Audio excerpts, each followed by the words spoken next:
नमस्कार, मैं शक्ति सिंह स्वागत करता हूं आपका राजस्थान सरकार और वेदांता के CSR इनिशिएटिव ई कक्षा में, जिसके टेक्निकल पार्टनर हैं मिशन ज्ञान। प्यारे बच्चों, हम पढ़ रहे थे क्लास 12 रसायन विज्ञान के अध्याय 10 हैलोजन व्युत्पन्न को। और इस अध्याय में हमने जो पीछे के भाग थे उनमें एल्किल हैलाइडों को किस प्रकार से बनाया जाता है, उनके रासायनिक गुण क्या होते हैं, उनके नामकरण किस प्रकार से हम उनके नाम लिख सकते हैं, इन सब के बारे में अध्ययन किया। आज का जो अपना टॉपिक है वो है डाई हैलोजन व्युत्पन्न। नाम से पता चल रहा है दो हैलोजन है, तो आज हम किस पर चर्चा करेंगे? डाई हैलोजन व्युत्पन्न। सबसे पहले तो हमें यह समझना चाहिए कि डाई हैलोजन व्युत्पन्न क्या होते हैं। देखिए, किसी एल्केन के दो हाइड्रोजन परमाणु यदि हैलोजन परमाणुओं द्वारा प्रतिस्थापित हो जाए, कोई भी एल्केन है, जैसे सामान्यतः एक नॉर्मल एल्केन अपने पास क्या है, CH4, या हम कोई और एल्केन लेना चाहते हैं, जैसे मान लो हमने एथेन लिया CH3CH3, ये कोई भी एल्केन है। और यदि इस एल्केन के दो हाइड्रोजन परमाणु यदि दो हैलोजन परमाणुओं द्वारा प्रतिस्थापित हो जाए तो ऐसे यौगिक डाई हैलोजन कहलाते। कैसे? जैसे मान लो इसके दो हाइड्रोजन हम रिप्लेस करते हैं किन्हीं दो हैलोजन से। हैलोजन यदि मैं क्लोरीन लेता हूं तो दो हाइड्रोजन चले जाएंगे तो कितने हाइड्रोजन बचेंगे? दो हाइड्रोजन। और दो क्लोरीन जुड़ जाएगी तो यह हो जाएगा CH2Cl2। ठीक है, ऐसा यहां कर सकते हैं। यहां कई कंडीशन है। मैं ये कह सकता हूं कि दोनों हाइड्रोजन मैं यहां से हटाऊं, ठीक है, हटा दीजिए, क्या होगा? ये तो हो गया CH3, यहां दो चले गए तो एक बच गया, और दो हैलोजन यदि आप क्लोरीन जोड़ते हो तो ये क्या हो गया? CH3CHCl2। ये भी एक डाई हैलोजन व्युत्पन्न है। और हम कहते हैं भाई यहां से नहीं हटाएंगे, हम एक यहां से हटाएंगे और एक यहां से हटाएंगे। ऐसा कर लीजिए, अगर एक यहां से हटाते हैं तो ये CH2 हो गया और उसके स्थान पर Cl जोड़ दी, और एक हाइड्रोजन यदि यहां से हटाते हैं तो ये CH2 हो गया और उसके स्थान पर क्या हो गया? Cl हो गया। तो सिंपल सी बात है, कोई भी एल्केन है, एल्केन किन्हें कहते हैं? जिनमें कार्बन और कार्बन परमाणुओं के मध्य एकल बंध हो। ठीक है, और यदि उस एल्केन के दो हाइड्रोजन परमाणुओं का प्रतिस्थापन दो हैलोजन परमाणुओं से कर दिया जाए, अब वो हैलोजन चाहे क्लोरीन हो, ब्रोमीन हो, आयोडीन हो, फ्लोरीन हो, कुछ भी हो, हम उनको X से भी रिप्रेजेंट करते हैं। ठीक है, अब यहां हम एक चीज और सीखते हैं।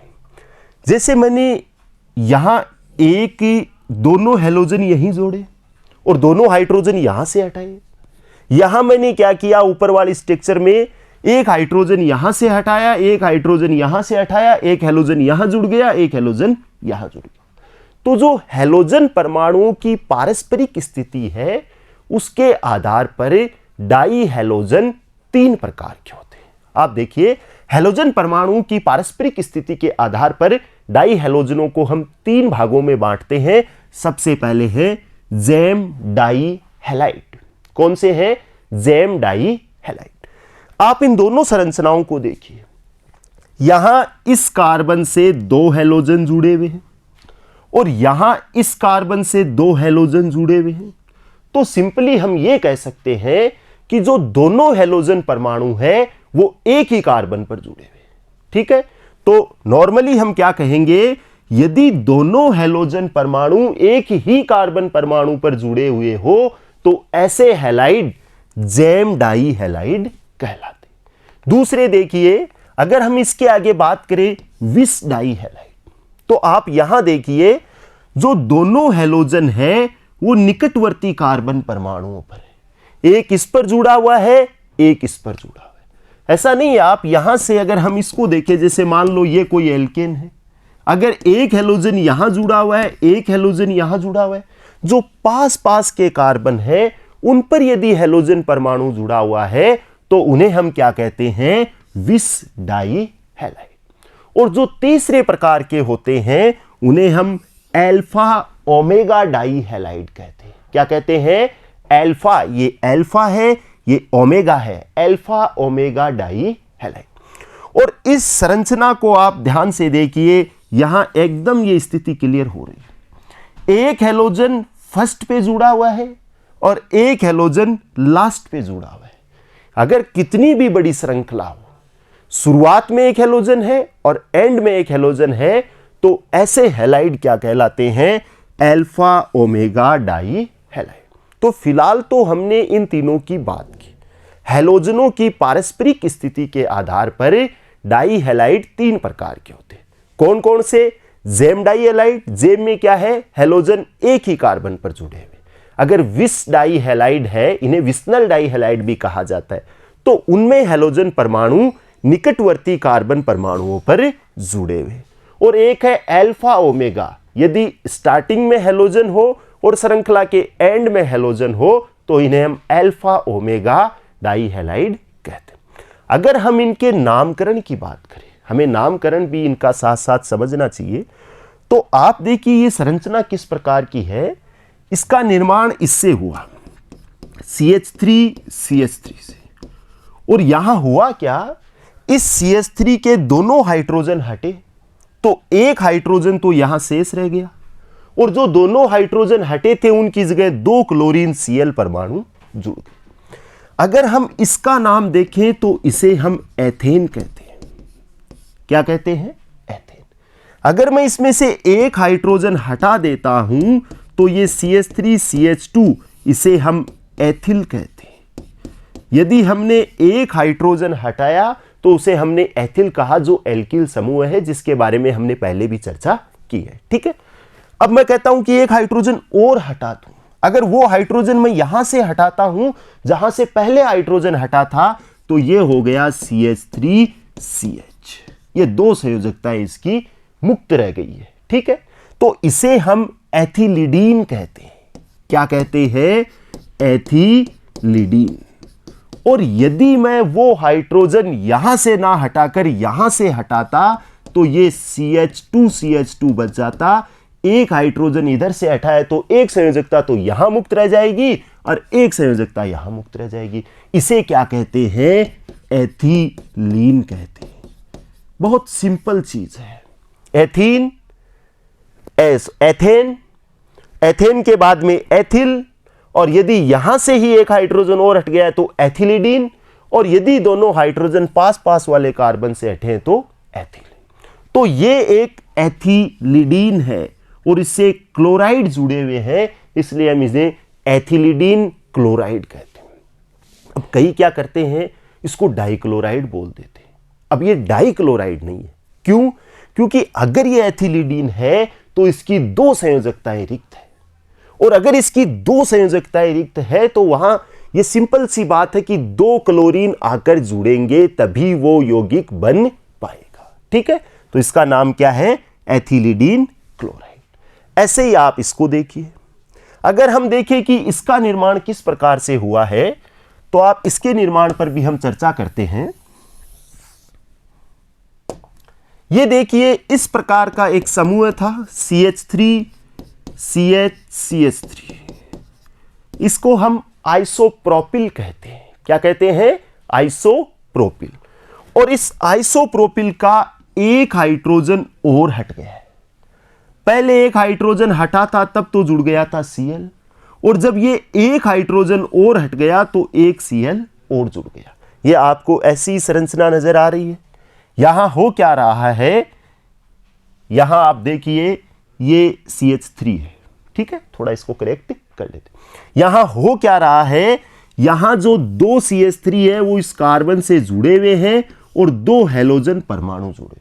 जब एक H और हटा तो ये आइसोप्रोपिल ना होकर आइसोप्रोपिलिडीन हो गया, और इसका नाम है आइसोप्रोपिलिडीन क्लोराइड। ठीक है। तो दोनों चीजें हमने देखी, एथिलीडीन क्लोराइड, आइसोप्रोपिलिडीन क्लोराइड। IUPAC नाम आप इनका लिख सकते हो। ये अगर मैं इसको 1 और इसको 2 देता हूं तो 1 पर 2 क्लोरीन जुड़े हुए हैं, 1,1 डाइक्लोरो, और 2 कार्बन की श्रृंखला है एथेन, 1,1 डाइक्लोरो एथेन। ठीक है। इसका नाम देखिए, अगर हम इसको देते हैं 1, 2, 3, किधर से भी नंबरिंग कर दीजिए, बीच में 2 नंबर पे जो 2 Cl जुड़े हैं वो बीच में आ रहे।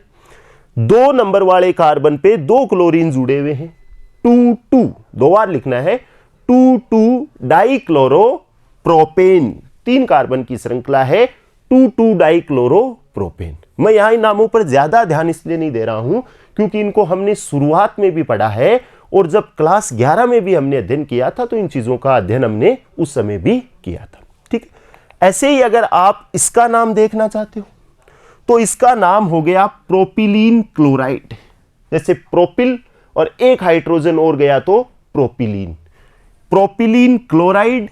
आईयूपीएसी नाम देखिए, इधर से आप नंबरिंग कर दीजिए, 1 पे क्लोरो है, 2 पे क्लोरो है, 1,2 डाइक्लोरोप्रोपेन, 1,2 डाइक्लोरोप्रोपेन। ओके, इसको देखिए, 4 कार्बन की श्रृंखला है और ये ब्यूटेन है। इसको अगर हम सामान्य नाम लिखें अल्फा ओमेगा डाइक्लोरोब्यूटेन, क्योंकि एक अल्फा स्थिति है एक ओमेगा स्थिति है, अल्फा ओमेगा डाइक्लोरोब्यूटेन कहते हैं। अगर हम इसके आईयूपीएसी नाम की चर्चा करें तो इसको अगर इधर से नंबरिंग दे, चाहे इस तरफ से दीजिए, कोई फर्क नहीं पड़ता है क्योंकि इधर भी Cl 1 नंबर पे है और इधर भी Cl 1 नंबर पे। 1 पे क्लोरो है, 4 पे क्लोरो है, 1,4 डाइक्लोरोब्यूटेन। ठीक है, तो हमने 3 प्रकार के हैलाइड पढ़े, डाई हैलाइड, एक जेम डाई हैलाइड जब एक ही कार्बन पर दोनों हैलोजन जुड़े हुए हो, एक विस डाई हैलाइड निकटवर्ती कार्बन परमाणुओं पर दोनों हैलोजन जुड़े हुए हो, और एक अल्फा ओमेगा डाई हैलाइड, एक कार्बन जो हैलोजन है वो फर्स्ट कार्बन पे जुड़ा हुआ है और जो दूसरा हैलोजन है वो लास्ट कार्बन पे जुड़ा हुआ। अब हम इनका विरचन, इनका संश्लेषण या इनको बनाते कैसे, इस पर हम चर्चा करते हैं। डाई हैलाइडों के विरचन की सामान्य विधियां, तो हम तीनों का विरचन करेंगे। हम जेम डाई हैलाइड भी बनाएंगे, हम विस डाई हैलाइड भी बनाएंगे और हम अल्फा ओमेगा डाई हैलाइड भी बनाएंगे। सबसे पहले हम जेम डाई हैलाइड का निर्माण करते हैं।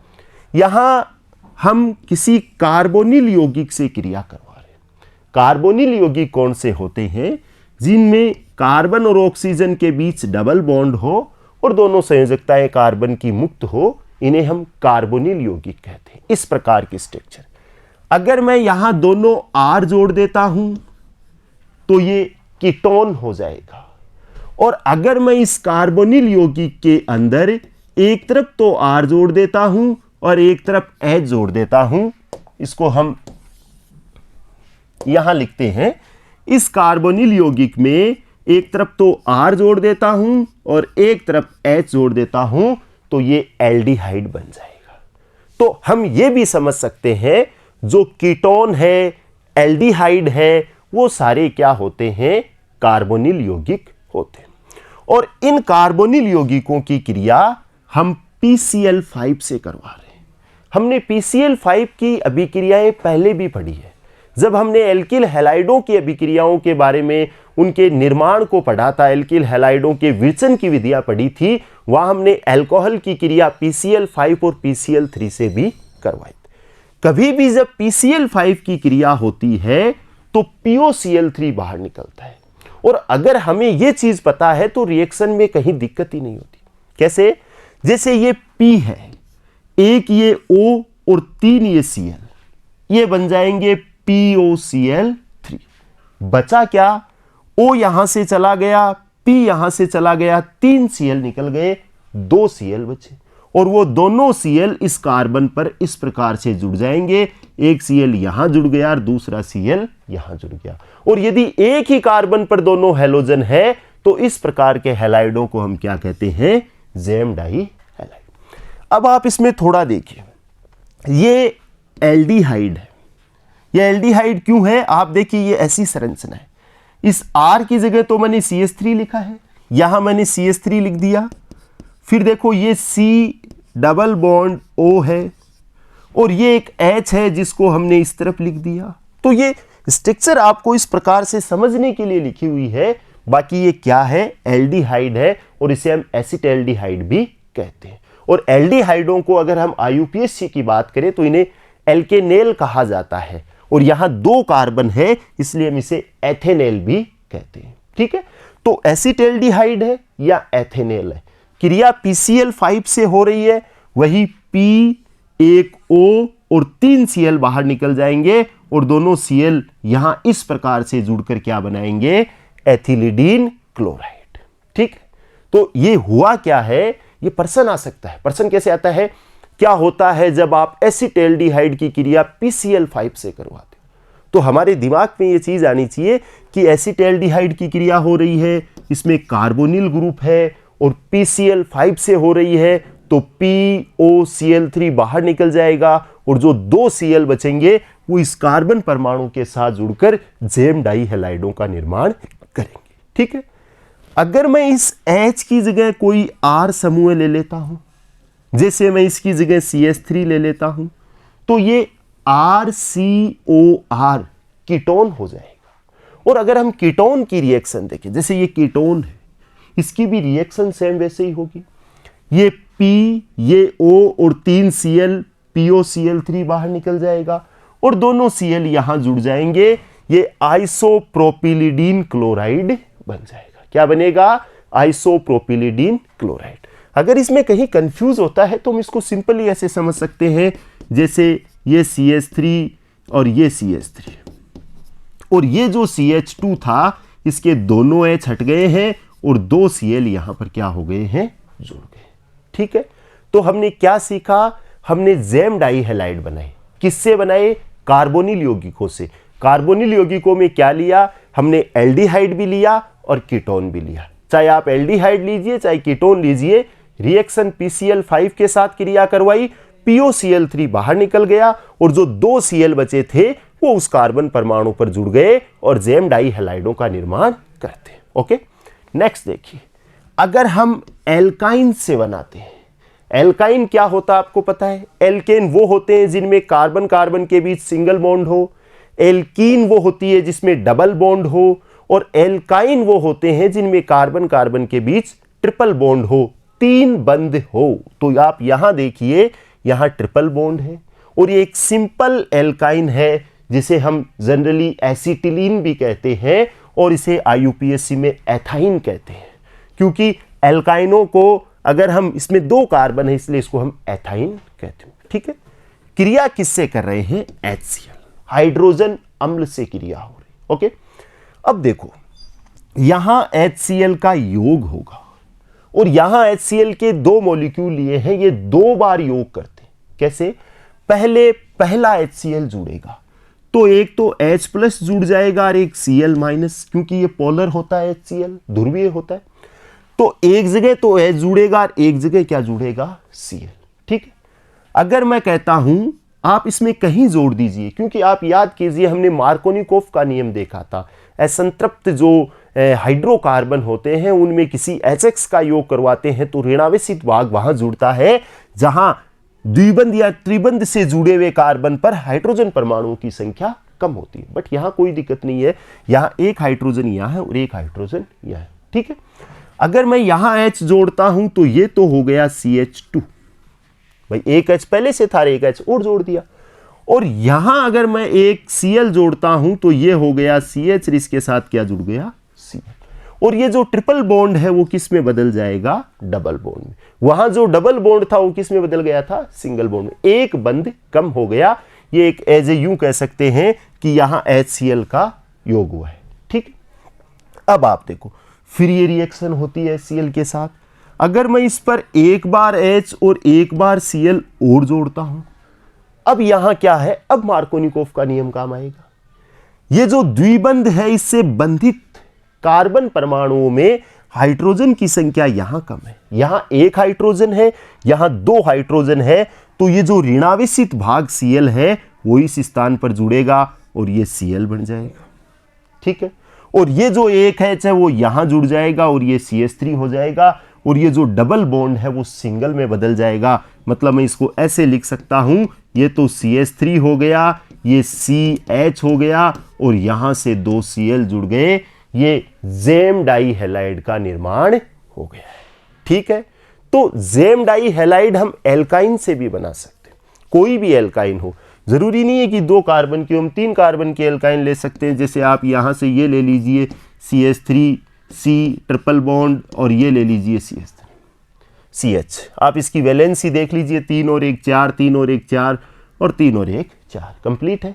अब आप यहाँ HCl का योग करवा दीजिए, कोई दिक्कत नहीं है, यहाँ आप Cl जोड़ दीजिए, क्योंकि यहाँ Cl जुड़ना जरूरी है, क्योंकि यहाँ इसके पास हाइड्रोजन परमाणु ही नहीं है, यहाँ एक हाइड्रोजन है, यहाँ H जोड़ दीजिए, क्या बनेगा, ये CH3 यूं ही रह जाएगा, ये CCl डबल बॉन्ड में कन्वर्ट हो जाएगा और ये CH2 हो गया। फिर एक बार HCl जोड़ दीजिए, फिर HCl जोड़ोगे तो क्या होगा, एक Cl यहाँ और जुड़ जाएगा, ये CH3, ये C, एक Cl इधर है, एक Cl इधर है, ये सिंगल बॉन्ड हो जाएगा और ये क्या हो जाएगा, CH3। ये भी जेम डाई हैलाइड है। फर्क इतना है कि इसमें जो दोनों हेलोजन है वो बीच वाले कार्बन पर जुड़े। क्यों जुड़े हैं, क्योंकि मार्कोनिकोव का नियम लगा है। ठीक है, आप इस रिएक्शन से हमने 2 रिएक्शन देखी है। एक तो हमने कार्बोनिल यौगिकों की क्रिया PCl5 से करवाई और एक हमने एल्काइन की क्रिया किसी HX या हाइड्रोजन हैलाइड के साथ करवाई। ठीक, नेक्स्ट तीसरी रिएक्शन में हम देख रहे हैं विस डाई हैलाइडों का निर्माण। अब हमें विस डाई हैलाइड बनाने हैं, मतलब निकटवर्ती कार्बन परमाणुओं पर हैलोजन लाना है। तो सबसे बढ़िया काम है, आप एल्कीन का क्लोरीकरण कर दीजिए, किसकी उपस्थिति में, in the presence of CCl4। Carbon tetrachloride की उपस्थिति में यदि हम एल्कीन की क्रिया क्लोरीन से करवाते हैं या इसका क्लोरीकरण करते हैं, अब 2 क्लोरीन परमाणु है, एक यहां जुड़ेगा, एक यहां जुड़ेगा, डबल बॉन्ड पर योग हो जाएगा इनका, और कोई दिक्कत नहीं है, एक यहां जुड़ेगा तो ये CH2 के साथ एक Cl यहां जुड़ गया है, दूसरे CH2 के साथ एक Cl यहां जुड़ गया, 1,2 डाई क्लोरोएथेन का निर्माण हो। तो ये विस डाई हैलाइड बन गए। ठीक है, किया क्या, एल्कीन थी Cl2, एक कार्बन पे एक Cl, दूसरे कार्बन पे दूसरा Cl, तो इस अभिक्रिया में तो हमें कोई दिक्कत ही नहीं है।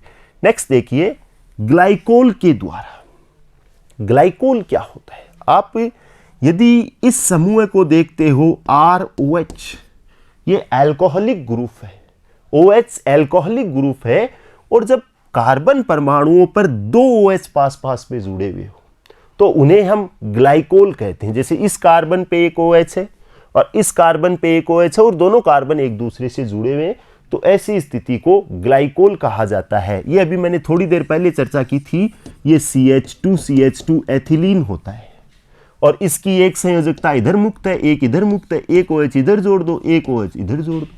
और इसने क्या किया है, इन दोनों OH को पकड़ के इधर कर दो, ऐसी स्ट्रक्चर बन जाएगी। तो ये क्या है, ये ग्लाइकोल है। कई बार क्या होता है, हम लोग थोड़ी बहुत संरचनाओं को ऊपर नीचे होती है तो हमारे कंफ्यूज पैदा होता है। आप कभी इस चीज पर कंफ्यूज मत रहा करो। जैसे आप ये देखो कि ये कार्बन से ये OH जुड़ा हुआ है और इस कार्बन से ये OH जुड़ा हुआ है, और यहां भी यही हो रहा है, एक कार्बन से ये OH जुड़ा हुआ है, एक कार्बन से ये OH जुड़ा हुआ है, ये दोनों कार्बन एक दूसरे से जुड़े। किया क्या है, इन दोनों OH को पकड़ के ऐसे सीधा कर दिया बस, और सीधा करते ही ऐसी स्ट्रक्चर बन गई। तो ऐसी स्ट्रक्चरों में कभी कंफ्यूज नहीं होना है, उसको थोड़ा बहुत उस पर हम वर्क करते हैं, 1-2 बार हम उसको इस प्रकार से लिखते हैं तो हमारे क्या है, फिर वो ऑटोमेटिक दिमाग में सेट हो जाती है। ठीक है, अब हम कर क्या रहे हैं, PCl5 से ग्लाइकोल की क्रिया करो। PCl5 आया दिमाग में, सीधी सी बात आई, POCl3 बाहर निकलेगा। अब यहां क्या है, 2 O है, एक OH यहां है, एक OH यहां, तो 2 PCl5 ले लीजिए आप। परीक्षा में चाहिए, एग्जाम में ये दिया हुआ हो, जैसे कई बार रिएक्शन आती है केवल एक PCl5 लिखा हुआ होता है, लेकिन हमें इस चीज को समझना है कि अगर 2 O है तो 2 PCl5 ले लो। अब ध्यान देना, एक तो निकल जाएगा POCl3 यहां से, ये पीर ये और 3 Cl, तो 2 Cl तो यहां बच गए, और ऐसा ही यहां होगा, एक POCl3 यहां निकल जाएगा, एक पीर एक और 3 Cl, 2 Cl यहां बच गए, 2 Cl यहां बच गए, एक Cl तो इस H से क्रिया करके HCl बनाएगा और दूसरा Cl इस H से क्रिया करके HCl बनाएगा, तो 2 Cl और चले गए, केवल 2 Cl बचे, एक यहां ऊपर जुड़ जाएगा और एक यहां नीचे जुड़ जाएगा, और ये क्या बन जाएगी, एथिलीन क्लोराइड, और इसको हम क्या कह सकते हैं, 1,2 डाई क्लोरोएथेन। और ये क्या है, ये एक विस डाई हैलाइड है। ठीक है, तो 2 तरीके से हमने बनाया। आप एथीन, कोई भी एल्कीन है, एल्कीन पर तो सिंपल सा काम था, क्लोरीन को जोड़ा, एक इस कार्बन पे एक इस कार्बन पे, जहां डबल बॉन्ड है वहां पर। ठीक है, और अगर हम ग्लाइकोल की क्रिया PCl5 से करवाते हैं तो एक ऊपर वाला OPOCl3 के रूप में बाहर, नीचे वाला OPOCl3 के रूप में बाहर, 2 Cl बच गए, एक इस H से क्रिया करके HCl, एक इस H से क्रिया करके HCl, 2 Cl यहाँ बचे थे, 2 यहाँ बचे थे, एक एक H के साथ चले गए, एक एक Cl बच गया, वो एक एक Cl क्या करेंगे, इन CH2 के साथ जुड़ जाएंगे और विस डाई हैलाइड बन जाएंगे। इसके बाद में देखें अल्फा ओमेगा डाई हैलाइडों का निर्माण। ये हुंस्टिगर रिएक्शन तो हमने पहले भी पढ़ी, बहुत सिंपल काम है।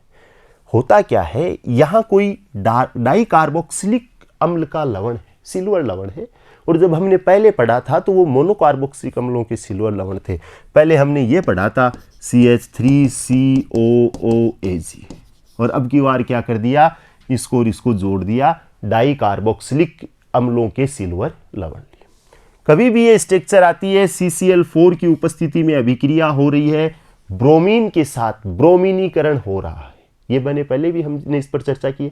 ब्रोमीनीकरण हो रहा है, होना क्या है, एक CO2 यहां से, एक CO2 यहां से चली गई। दूसरी बात, एक Ag इस Br के साथ, एक Ag इस Br के साथ, 4 Br है यहां पर, 2Br2 है, यानी Br जो है वो 4 है। 2 तो AgBr यहां से बाहर हो गए, 2 Br बच गए, एक यहां जुड़ जाएगा और एक यहां जुड़ जाएगा। तो आप देखो CH2 CH2 CH2, ये CH2, एक Br यहां जुड़ गया और एक Br यहां जुड़ गया। और अगर मैं इसको पकड़ के ऐसे खोल देता हूं तो ये अभिक्रिया इस प्रकार से हो जाएगी, CH2 CH2 CH2 CH2, एक Br इस तरफ और एक Br इस तरफ, यानी फर्स्ट वाले पे हेलोजन है और लास्ट वाले पे हेलोजन है। अगर फर्स्ट वाले पे हेलोजन है, लास्ट वाले पे हेलोजन है, तो इन्हें हम अल्फा ओमेगा डाई हैलाइड कहते हैं। और ये हुंस्टिगर रिएक्शन है, CCl4 की उपस्थिति में ब्रोमीनीकरण करवाते हैं। किसका करवाते हैं, जो डाई कार्बोक्सिलिक अम्ल है उनके सिल्वर लवण। अब आप कहो ऐसा क्यों किया, डाई कार्बोक्सिलिक अम्लों के लवण क्यों लिए? क्योंकि हमें ऐसा बनाना है जिसमें फर्स्ट में और लास्ट में हेलोजन जुड़े। तो फर्स्ट और लास्ट में हेलोजन तभी जुड़ेगा जब एक यहां जुड़ जाए और एक यहां जुड़ जाए। ठीक है, एक चीज आप और नोट कीजिए, यहां 1 2 3 4 5 6 कार्बन है, और जब 6 कार्बनों का अम्ल होता है इसे हम एडिपिक अम्ल कहते हैं। लेकिन जब यहां इससे डाई हैलाइड बनेंगे तो उसमें 4 ही कार्बन रहेंगे, 1 2 3 4। ये 1 नंबर पे Br है, ये 4 नंबर पे Br है, इसको हम 1,4 डाई ब्रोमो ब्यूटेन कह सकते हैं। तो ये 6 कार्बन से 4 कार्बन, 2 कार्बन परमाणुओं की भी कमी होती है, क्योंकि वो दोनों किस रूप में बाहर निकल गए हैं, CO2 के रूप।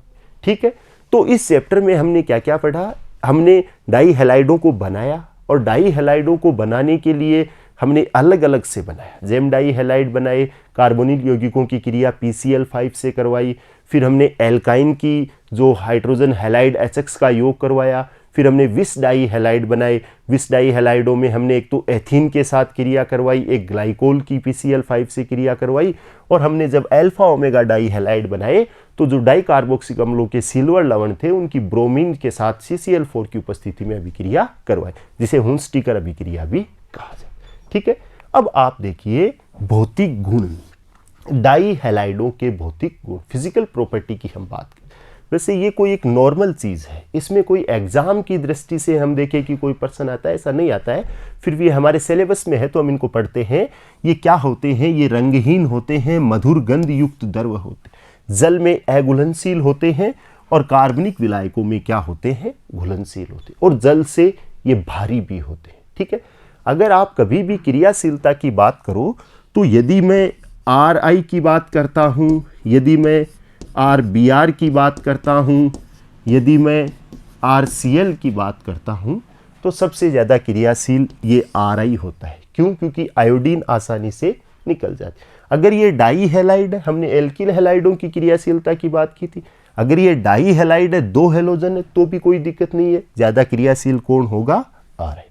ठीक है, तो आज का जो ये हमारा भाग है इसमें हमने डाई हैलाइड क्या होते हैं, कितने प्रकार के होते हैं, और इनको किस प्रकार से बनाया जाता है इस बारे में पढ़ें। आप लोग इन सब चीज़ों को नोट करें और इन पर बार बार अभ्यास करें। ठीक है, थैंक यू।